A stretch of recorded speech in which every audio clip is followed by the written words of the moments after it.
All right, this is by far the smallest and the hottest room I've ever presented in. It's called the studio, but perhaps it should have been called the sauna. Well, we're going to make the best of it. My name is Christiaan Lustig. That's right, with the hard G in the end. And I bet that 75% of you cannot pronounce that. Maybe you had expected a German. Also Christiaan Lustig hätte auch möglich gewesen sein, aber my German is not that good, so I'll switch to English instead. I work for an agency called Sabo Communicatie in the Netherlands, and we are with about 40 experts in copywriting, design, development, photography, etc. And I'm going to introduce a nice Dutchism. We work for clients who have a lot to say, and that's probably not the thing that you would understand in English like the way we understand it in Dutch. But when we say a company or a person has a lot to say, literally, it's often about many messages to put across to various audiences through many media. But when we say you have a lot to say figuratively, it's about an organization that has, for instance, market leaders in their field, or non-profit organizations and government organizations in the broader society. So those are our customers. I'll show you a couple of customers and a couple of cases later on. But I'd like to talk to you about silos. You know, those terrible, big, those non-scalable juggernauts that we all encounter in our daily lives. They have these goals, sometimes they contradict each other. They have these managers who treat their silos like their own personal armies. So that's a bit difficult. They make our jobs a bit difficult. But before I start, I'd like to ask a few short questions. First of all, who has ever thought about breaking down silos? Everybody. Who's talked about breaking down silos with their colleagues? Almost everybody. Who's talked about breaking down silos with either management or clients? Roughly half. Who's ever actually succeeded in breaking down a silo? 2. 3. Right. Thank you very much. I think that breaking down silos is not going to work. I think that we're not, at least we're not going to succeed in that if we keep talking about content. Because content is often associated with marketing, with sales, with commercial crap. It's often input to a site or a medium or whatever instead of output that helps the organization do something. It's often asking for attention. Think advertising, think calls to action, think those dreadful carousels on all the sites. And a lot of content is simply bullshit. Sometime last year, the relatively well-known front-end developer Brad Frost introduced, he declared death to bullshit. And he had a couple of interesting examples showing that why he did that. This is the amount of ISBN numbers issued in the US alone from 2003 up to 2012. That's a lot of books. This is the amount of photos taken in the US alone from 1930, roughly 1 million, to 2012, 380 million.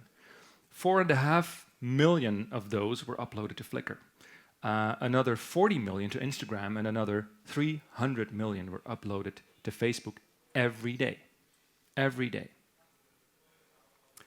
Additionally, every second, we upload roughly 100 hours of video to YouTube.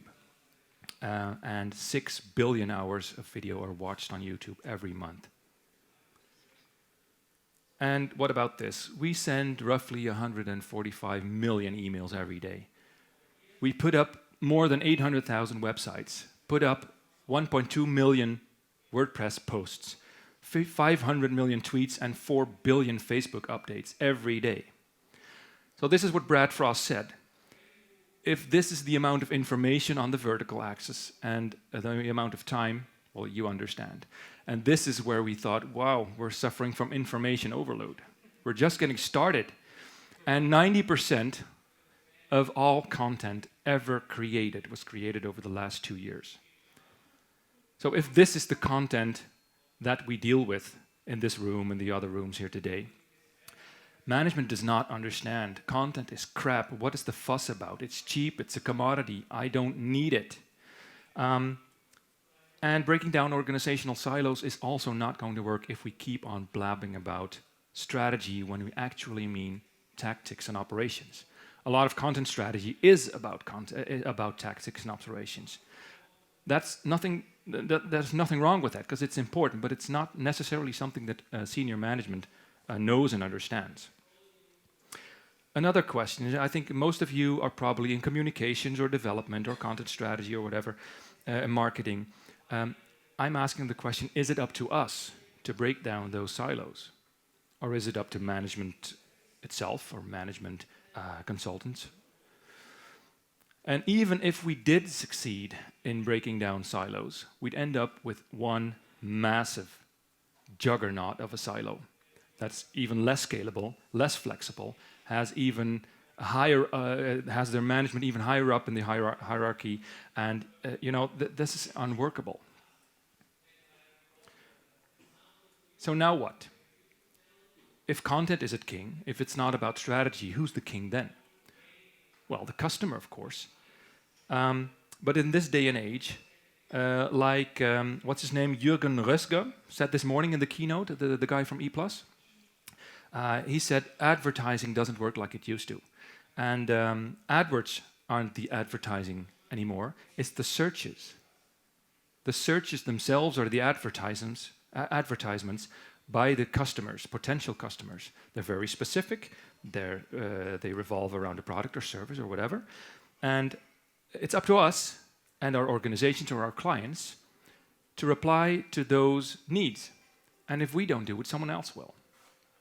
But one addition to this old phrase, customer's king, forget monarchy. I'm Dutch, we have a king and queen, but they're obsolete. The customers become dictator. And you do whatever your dictator says or you die. And that goes for organizations as well. It's like all your customers singing what Freddie Mercury sung in 1989, I want it all and I want it now. So, but back on topic. Organizational processes, no matter how you look at it, they're there for a reason. Sometimes very good reasons. They separate specific expertise and they join certain functions together, etc. But these huge silos and their processes can and often do get in the way of your customer. So I think that your organization, whether it's commercial, whether it's government or nonprofit, should rigorously focus on the process of the customer instead of on your own process. But that's very difficult. As humans, we are genetically programmed to focus on our own group, on our tribe, on our village, on our city, on our organization. We do everything in our power to optimize the environment and the circumstances for our own group. And the shitty part is the customer is not our own group. So it's not in our nature to focus on someone who's outside the group. It's very difficult. We find, and I think all of you will understand, there's a gap, sometimes small, sometimes quite large, between what an organization thinks its customers want and what the customers actually want. And we found evidence of this with many of our clients, and I'm going to show you one example. It's of the Lansingerland municipality, just north of Rotterdam. And we asked the web team, what do you think your customers, your residents, your entrepreneurs need from you on the site? And they said, well, obviously they need an extract from records, from administration, like personal information, etc. They want opening hours. They want to know about waste collection, passport and ID card. They want to report a deficiency or a fault in the public area, like broken street lights or whatever. And they want to know about driver's license. Sounds plausible, right? But when we asked their customers, this is what happened. What they thought was the number one thing that they wanted to do on the site was request an extract from record. Customers said, no, that's number 17 in our list. And this was number 6. And this was number 5. Passports, that's number 1. And this is number 2. And this is number 7.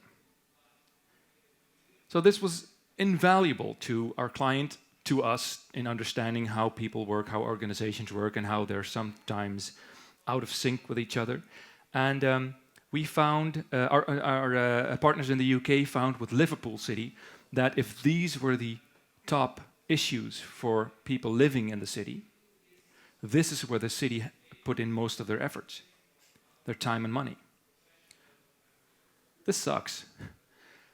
If you do it the other way around, if you do focus on what your customer asks and their wants and needs, you get what gov.uk. It's an award-winning site, and for all the right reasons. If you would Google for UK passport fees, the answer to your question is right there. £72.5. That's focusing on the customer's task. But how do you know what your customer wants? You'll probably check out your site analytics and your Facebook stats, etc., etc. But business professor Aaron Levenstein said that statistics are like bikinis. What they reveal is quite suggestive. And this one's for the guys. What they conceal is vital. And he said that in 1951.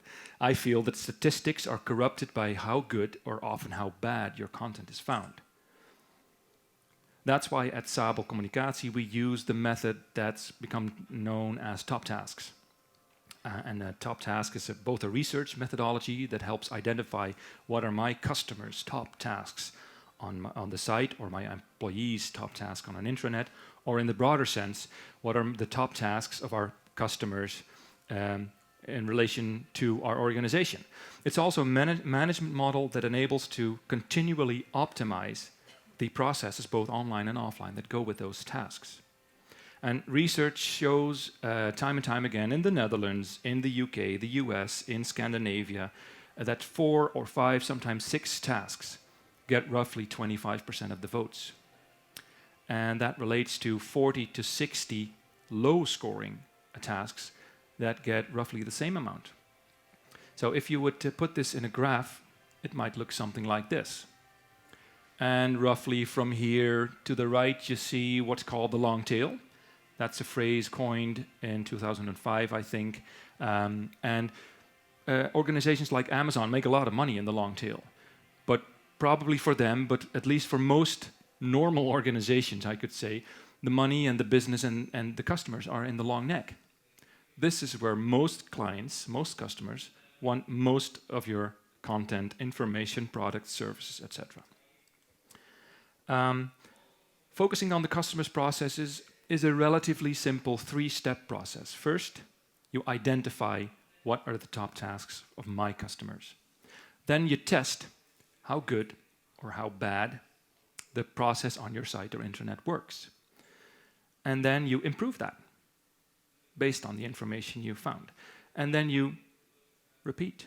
Test again, improve again, test again, improve again. So it's a continual process. I'll show you a couple of examples of organizations ranging from government to commercial organizations, from internet to sites, showing the results we found in researching their top tasks. One of them is the Dutch Council for the Refugees. And we found that people on the site first and foremost want the council's opinion on certain issues, whether they were in the news or whatever. They wanted to know what's the asylum policy for the Netherlands. If people come here, step over the border, what happens? They wanted to know the latest news revolving around asylum seekers and refugees. They wanted to know what are the procedures around asylum, naturalization, hear experiences and stories from refugees to interact with, and they wanted to know, are there any jobs that I can help with? The interesting bit here is that you see the percentages of votes, and these top 6 of tasks got 24.5% of the votes, and the bottom 49 tasks got roughly the same amount. And this a pie chart often shows how that works. So you see the top 6 on the top right, then another 9 tasks, roughly 25%, then 16 tasks get another 25%, and the bottom 49, the last 25%, roughly. a rather large telecom operator in the Netherlands, which may or may not be linked to E+. We researched what customers of that company wanted on their site, and we found these top tasks. People want to check their invoice on the site. They want to see their current cost or usage. They want to contact the telecom operator. They want to see their plans or subscription. They want explanation or want to ask questions about the invoice, and they want product information. And fun thing is, the site was, at the time that we performed the research, very much focused on the product information, of course. They want to sell their subscriptions and plans and phones, etc. And here we see again the top 6 get just over 25% of the votes. Here's another one, the Dutch Railways, NS. It came up in the talk just before on the main stage. We performed research we tried to identify the top tasks for the NS's intranet. And this is what we found. First and foremost, these people got a lot of time off. They wanted to know how request or check their status of leaves for vacation or in case of illness, check and manage their email and calendar, find a colleague, and read the news from the Dutch Railways that was put out to news outlets. Again, no, this is a smaller top, you could say a longer neck. 4 tasks together got 26.5% of the votes. And in a graph, this would look something like this.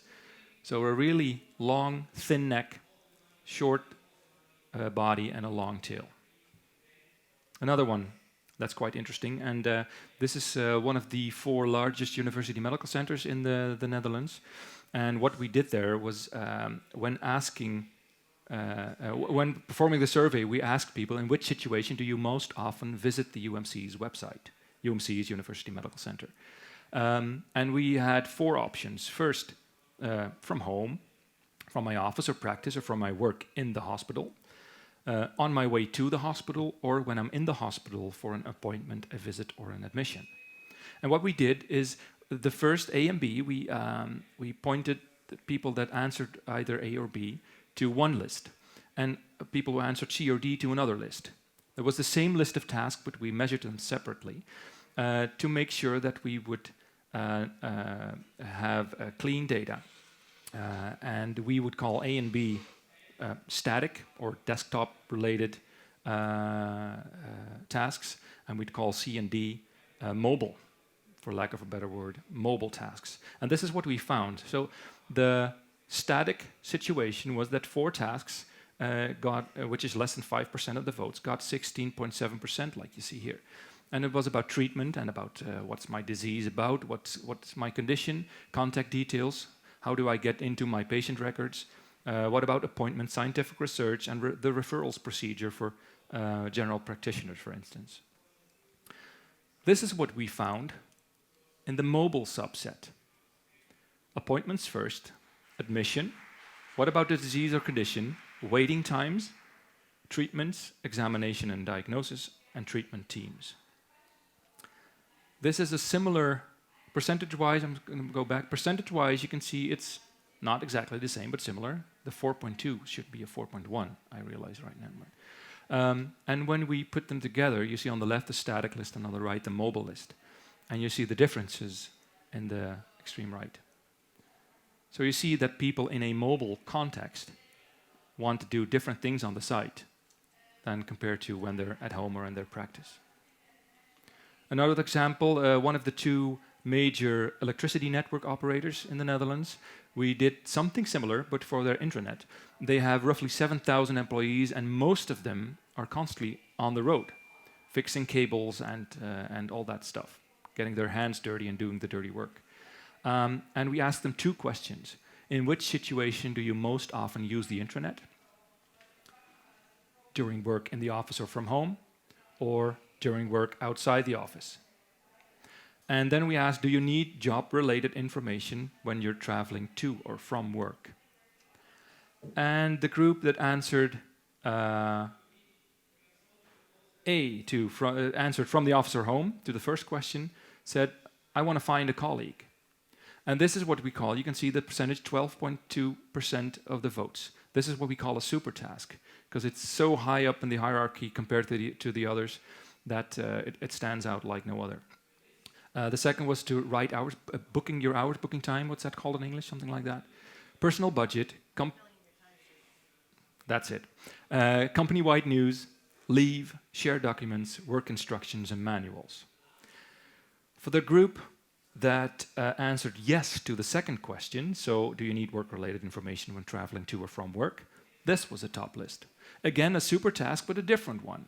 I want to know about my personal budget. Can I spend time and money on education, on courses, on whatever? Again, the hours issues. Leave, find a colleague, remuneration and allowances, logistics and materials catalog, work instructions and manuals. And this is, one thing is interesting to see with both this list and the previous one, the static and the mobile one. Because there's this super task and the other tasks jump out of the total list of tasks, we see that the top 3 tasks with both lists get roughly 30% of the vote, and the top 7 get almost half. That means that in this case, 86 other tasks also get roughly half the votes. So that goes for both lists, and this is how they compare.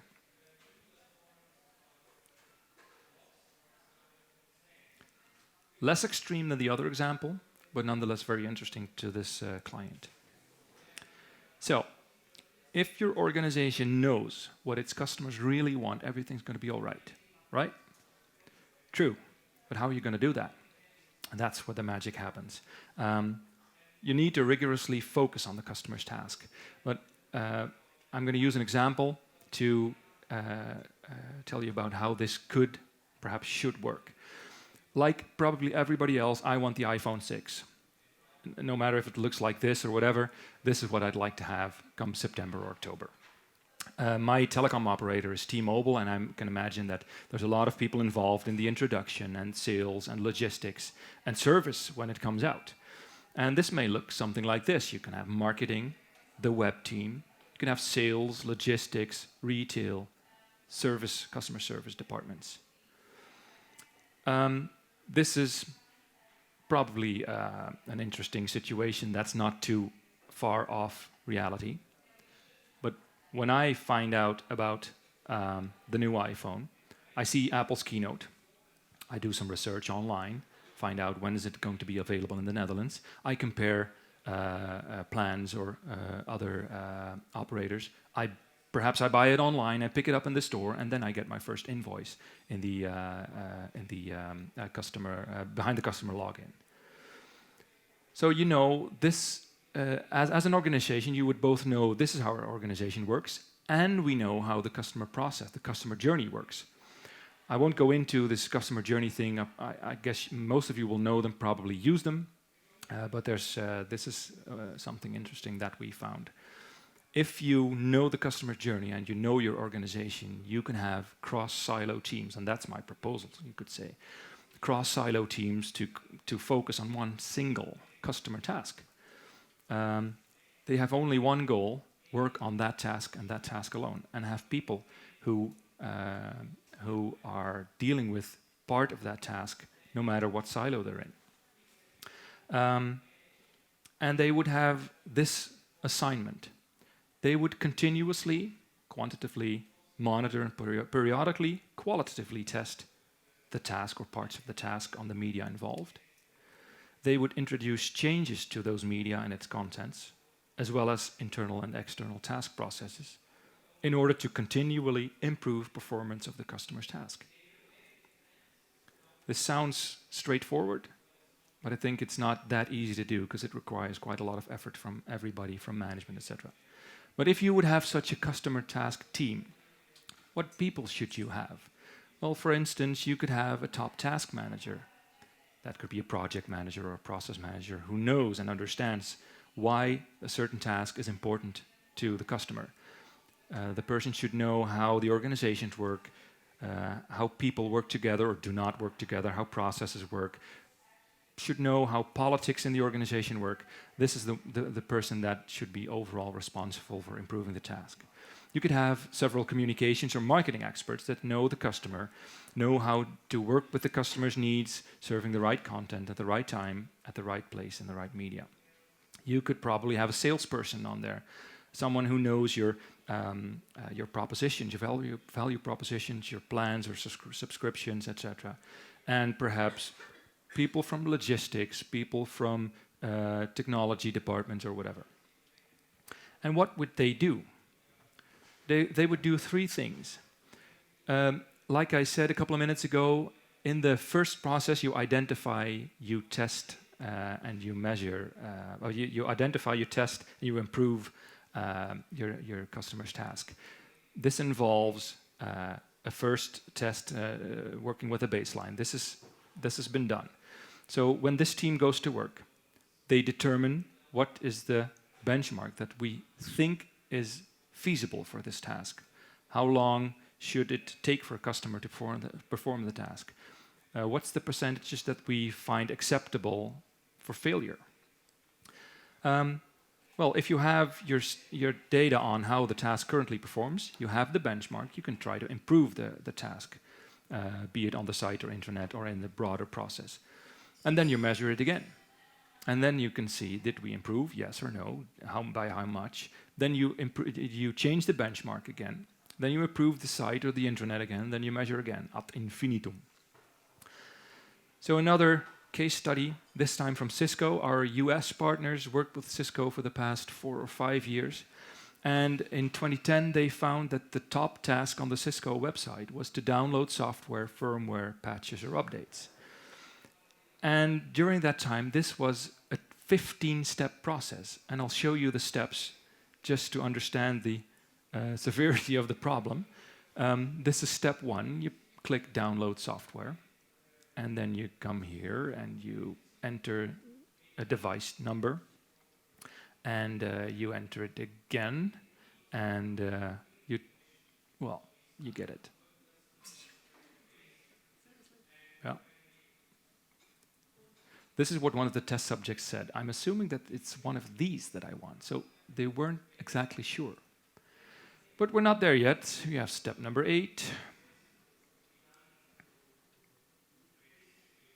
Download. No, not yet. Download now. Proceed with download. Yes, I agree. Would you like Java or non-Java? Non-Java, please. This is an excellent process, right? I'm going to give it an excellent here. We're almost there. No. There you go. There is a lot of steps before you get to download, one of the persons said. And that's true. So this was terrible, and Cisco realized that, and they went to work on it, and sometime in 2012, they had improved the process, limited the 15-step process to 4 to 7, depending on which type of software. And now it looks something like this. Easy does it. In August 2011, they performed what they call a task performance indicator usability test, and it gives you a number. In this case, it was 36 out of 100, with 56% success rate, people that were able to download the correct type of software, 44% failure. It's not that terrible, but it's bad. And in 2012, in February, they tested again, and they had the score was then 75 out of 100. And they had 88% success, 6% failure, and 6% disaster. And disaster is what happens when the test subjects think they have the right type of software, but it's actually the wrong one.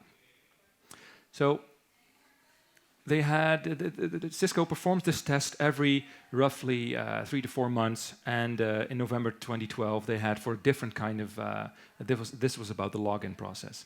They had this score, and in May 13 they'd improved to 77% success, and in August 2013 it was 88% success rate, and then in December 2013 everybody could perform this task. And the reason that it's not 100 out of 100 score is probably that probably has to do with time. one final example is when you rigorously focus on the customer's top task. Kreftforeningen, that's the Norwegian Cancer Society, they found that, of course, like any charity, they need money to spend on education, spend on research, etc. So donations is one of their major issues. But when they were very brave and found out that what their customers actually want is about what types of cancer are they, breast cancer, prostate, lung, etc. It was all about forms of cancer and how to deal with them. So what they did was they were very brave, introduced this new site, and it's all about the customer's top task. And what they got was not only 80% more visitors and 348% more inbound links, they also got 70% more one-off donations, 88% more monthly donations, and 164% more registered members.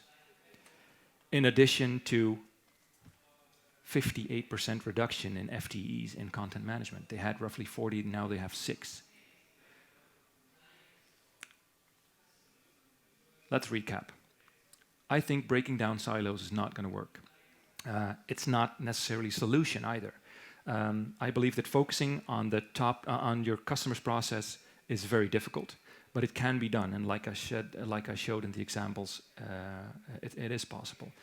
And if you do that, the Kreftforeningen example shows that you can both service your customer and meet your organization's goals. And if you use the top task approach, you can do both those things and show management that it was you and your team that saved that money or made that money, and you can take the credit for the efforts. Thank you very much.